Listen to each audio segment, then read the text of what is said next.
இயேசு கிறிஸ்துவின் நாமத்தினாலே உங்கள் அனைவரும் வாழ்த்துதலை தெரிவித்துக் கொள்கிறேன். இந்த வார்த்தையும் வாழ்க்கையும் 26வது செய்தியை உங்களோடு கூட பகிர்ந்து கொள்வதிலே ஆசிக்கிறேன். வாசிக்க கேட்கலாம். யாக்கோபு 1ஆம் அதிகாரம் 19-20வது வசனத்தை வாசிக்க கேட்கலாம். ஆகையால் என் பிரியமான சகோதரரே, யாவரும் கேட்கிறதற்கு தீவிரமாயும் பேசுகிறதற்கு பொறுமையாயும் கோபிக்கிறதற்கு தாமதமாயும் இருக்க கடவர்கள். மனுஷருடைய கோபம் தேவனுடைய நீதியை நடப்பிக்க மாட்டாதே. கிறிஸ்துக்குள் பிரியமானவர்களே, இந்த பகுதியை எடுத்துக்கொண்டோமானால் யாக்கோபு இயேசுவினுடைய மூத்த சகோதரராய் இருக்கிறார். இவர் எழுதுனதின் நோக்கம் என்ன என்று பார்ப்பீர்களானால், நடைமுறை வாழ்க்கையிலே வேதத்தை கைக்கொள்வதற்கான அநேக வசனங்கள் இதிலே கொடுக்கப்பட்டிருக்கிறது. இதை இன்னொரு அறிஞர் எழுதி வைத்திருக்கிறார். இது புதிய ஏற்பாட்டின் நீதிமொழிகள் என்று இந்த யாக்கோபு புத்தகத்தை குறித்து சொல்லப்பட்டிருக்கிறது. இந்த நாளிலும் உங்களோடு கூட நான் பகிர்ந்து கொள்வதற்காக இந்த 2 வசனத்துல 4 காரியம் சொல்லப்பட்டிருக்குதுங்க. 4 காரியத்தை இந்த நாளிலே பார்க்கலாம். நம்ம செய்து கொண்டிருப்பதற்கும் இந்த வசனத்துக்கும் நிறைய வித்தியாசங்கள் இருக்கிறது. அதை தான் நம்ம பார்க்க போறோம். யாவரும் கேட்பதற்கு தீவிரமாயிருங்கள். கிறிஸ்துக்குள் பிரியமானவர்களே, இன்றைய மனநிலைகள், இன்னைக்கு இருக்கிற வாலிப பிள்ளைகளும் சரி, சிறு பிள்ளைகளும் சரி, வார்த்தையை கேட்கிற மனநிலையில இல்லை. அவர்களுடைய நோக்கம் எல்லாம் பார்க்க வேண்டும், இவர்கள் அதுல இன்வால்வ் ஆக வேண்டும் என்ற ஒரு மனநிலை. மொபைல் தான் இன்னைக்கு மீடியாவினுடைய தாக்கங்கள் தான் அநேக கிறிஸ்தவ குடும்பங்களில் நடந்து கொண்டிருக்கு. அநேகர் பாதிக்கப்படுகிறதே இந்த மீடியாவின் தாக்கங்கள். எல்லாரும் ரீல்ஸ் பாக்குறாங்க, ஸ்டோரிஸ் போடுறாங்க. இந்த மாதிரி காரியங்கள் கடந்து போய்கிட்டே இருக்குது. வேதத்தின் ஆழங்களுக்குள்ள, வேதத்தின் சத்தியங்களுக்குள்ள போகிறாங்களா அல்லது வேத வார்த்தை கேட்பதற்கு ஆர்வம் காட்டுகிறார்களா என்று பாத்தீங்கன்னா கிடையாது. முந்தைய காலத்துல எல்லாம் 20 நிமிஷம் கண்டினியூஸா பேசினாலும் கான்சென்ட்ரேஷன் இருக்கும். ஒரு சில பெரிய ஊழியக்காரர்கள் பிரசங்கம் பண்ணும்போது 20 நிமிஷம் கண்டினியூஸா பேசுவார்கள். அதுக்கு பின்பாக ஒரு பாடலை பாடுவார்கள், இல்லனா ஒரு இல்லஸ்ட்ரேஷனை சொல்லுவாங்க, அடுத்த பாயிண்ட தொடர்வார்கள். ஆனா இன்னைக்கு எப்படி இருக்குது, 3ல இருந்து 7 நிமிஷம் வரைக்கும் தான் இன்னைக்கு கான்சென்ட்ரேஷன் இருக்குது. ஆனா இந்த வார்த்தை என்ன சொல்லுது? கேட்கிறதுக்கு தீவிரமாய் இருக்க வேண்டும். தீவிரமாய் இருக்கிறோமா என்று ஆராய்ந்து பார்க்க வேண்டும். எதை கேட்க வேண்டும்? தேவனுடைய சத்தியத்தை கேட்க வேண்டும், தேவனுடைய வார்த்தையை தியானிக்க வேண்டும்.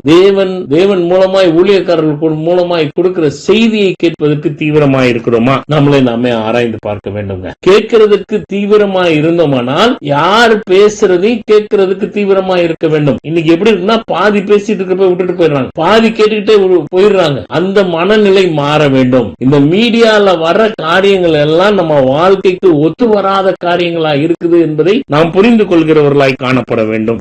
எதுல தீவிரமா இருக்கணும்னு சொன்னா, தேவனுடைய சத்தத்தை கேட்பதற்கு. தேவனுடைய சத்தத்தை நம்ம எப்படி கேட்க முடியும்? அதிகாலையில எழும்பி தேவனுடைய சத்தம், இருட்டோட தேவன் விழித்திருந்தார் என்று சொல்லப்பட்டிருக்கு. அப்போ அதிகாலையில் எழும்பி நம்ம தேவ சமூகத்துல பாடலை பாடி கொஞ்ச நேரம் ஆராதித்து தேவ வசனத்தை நீங்கள் தியானிப்பீர்களானால் ஆண்டவர் உங்களோடு கூட மெல்லிய சத்தத்தில் பேசுகிறவராயிருக்கிறார். அதை செய்கிறவர்களாயிருக்கிறோமா? நம்மளை நாமே ஆராய்ந்து பார்க்க வேண்டும். நீதிமொழிகள் 19-27 வாசிக்க கேட்கலாம். என் மகனே, அறிவை தரும் வார்த்தைகளை விட்டு விலகச் செய்யும் போதகங்களை நீ கேளாதே. இதுல பாத்தீங்கன்னா, என் மகனே, அறிவை தரும் வார்த்தைகளை விட்டு விலகச் செய்யும் போதனைகளை நீ கேளாதே.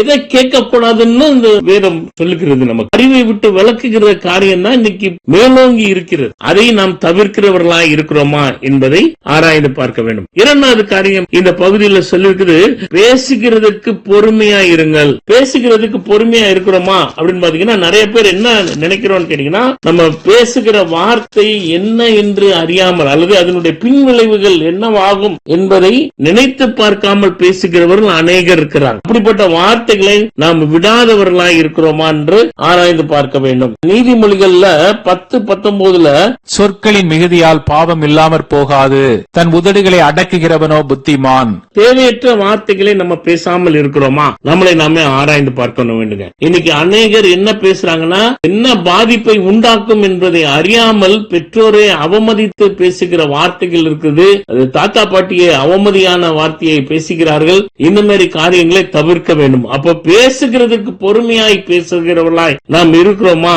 என்று ஆராய்ந்து பார்க்க வேண்டும். 3வது காரியம், கோபத்திற்கு தாமதமாய் இருங்கள். கோபம் தாங்க நமக்கு முதல் எதிரியாய் இருக்கிறது. அநேக குடும்பங்கள்ல பிரச்சனை எதுல வருதுன்னா, கோபத்துல வருது. ஈகோவை தொட்டுட்டாங்கன்னா உடனே நமக்கு ரைஸ் ஆகிறோம். கோபத்தை 4:26 நீங்கள் கோபம் கொண்டாலும் பாவம் செய்யாதிருங்கள், சூரியன் அஸ்தமிக்கிறதற்கு முன்னாக உங்கள் எரிச்சல் தனிய கடவது.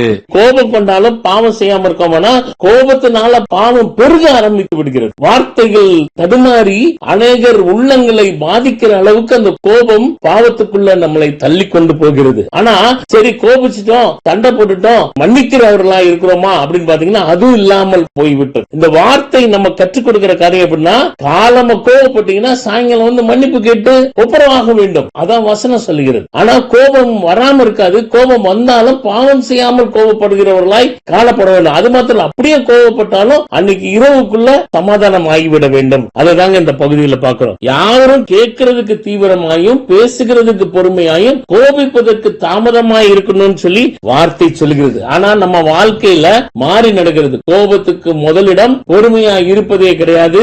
தவறான வார்த்தைகளை நம்ம பேசுகிறவராய் இதை மாற்றிக் கொள்கிறவர்களாய் காணப்பட வேண்டும். 20வது வசனத்துல பாருங்களேன், மனுஷனுடைய கோபம் நீ தேவனுடைய நீதியை நடப்பிக்க மாட்டாது. அநேக நேரங்கள்ல கோபப்பட்டதுனால சத்தியத்தை புரிந்து கொள்ள முடியாத நிலைமையிலே அநேக ஜனங்கள் பாதிக்கப்படுகிறார்கள். கிறிஸ்துக்குள் பிரியமானவர்களே, நம்மளை நாமே ஆராய்ந்து பார்க்க வேண்டும். இந்த 2 வசனத்துல ஆழமான சத்தியங்கள் நிறைய அடங்கி இருக்குதுங்க. கேட்பதற்கு தீவிரமாயும் பேசுவதற்கு பொறுமையாயும் கோபிப்பதற்கு தாமதமாயும் இருந்தோமானால் நம்ம தேவனுடைய நீதியை கோபப்படாமல் இருப்போமானால் தேவ நீதியை பிறருக்கு பகிர்ந்து கொள்கிறவர்களாய் காணப்பட முடியும். நம்ம எப்படி இருக்கிறோம்? நம்மளை நாமே ஆராய்ந்து பார்க்கலாமா? கர்த்தர் நம்மளை ஆசீர்வதிக்கணும்னு சொல்லி விரும்புறாருங்க. நம்ம வேதத்துல வந்து அநேக சூத்திரம் இருக்கிறது. எதுக்கென்றால் ஒரு மேத்தமேட்டிக்ல எப்படி ஒரு ப்ராப்ளத்துக்கு சால்வ் பண்றதுக்கு ஒரு சூத்திரம் கொடுத்திருக்கிறார்களோ, ஒரு ஃபார்முலா கொடுத்திருக்கிறார்களோ, அதே மாதிரி நம்ம வாழ்க்கையை நடப்புவதற்கு அநேக ஃபார்முலாஸ் இருக்குது. அதுல ஒரு ஃபார்முலா தான் இந்த பகுதி. நம்ம அதை ஆராய்ந்து பார்த்து தேவ சமூகத்துல நான் இதை கை கொள்ளணும் ஆண்டவரேன்னு சொல்லி கேட்கலாமா? கண்களை மூடி ஆண்டவரை நோக்கி பார்க்கலாம். கிருபை நிறைந்த அன்பின் ஆண்டவரே, இந்த நாளுக்காக ஸ்தோத்திரிக்கிறோம் ஆண்டவரே. இந்த யாக்கோபு 1ஆம் அதிகாரத்துல 19-20 வருஷத்துக்கு மூலமா எங்களுக்கு கற்றுக் கொடுக்கிற வார்த்தைகளை அனுதினமும் எங்க வாழ்க்கையில கை கொள்வதற்கு எங்களுக்கு உதவி செய்யுங்க. நீங்க எங்க வாழ்க்கையை பொறுப்பெடுத்துக் கொள்ளுங்க. இயேசுவின் நாமத்தினால வேண்டுதல் செய்கிறோம் நல்ல பிதாவே, amen. Augustus Agape counselling ministry. உங்களுடைய ஆலோசனைக்கு தேவையான இந்த போன் நம்பர்ல கான்டாக்ட் பண்ணலாம். தயவாய் மறந்து விடாதீர்கள், யூடியூப்ல இதை சப்ஸ்கிரைப் பண்ணிக் கொள்ளுங்கள். கர்த்தர் உங்களை ஆசீர்வதிப்பாராக. ஆமென்.